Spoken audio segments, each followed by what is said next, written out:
این تربوز غیر یودی است. از حاصل 3 تخمی با هم آمیخته کرده شده همین گونه پرورش یافته است. در ناحیه وسه مراتبه اول در خوجگی دهقانی به نام فیض‌الله خوجگی داران این را در این قطعه زمین در زمین کشت گردان شده برای تجربه کردند.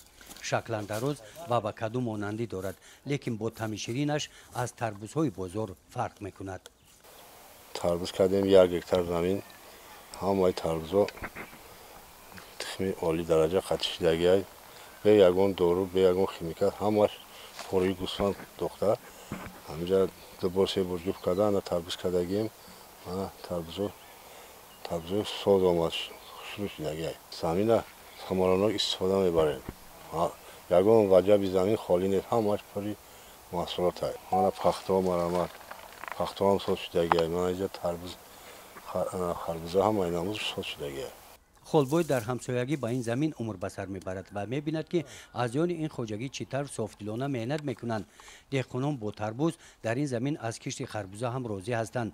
تخمی که استفاده کردن نتیجهش حاصل دلخواه برای دهقانان داد و از همین سبب مقصد دارند که سال آینده میدان کشت پالیزی را وسیع نموده بازار ناحیه را با چنین محصولات از لحاظ اکولوژی تازه تامین نمایند.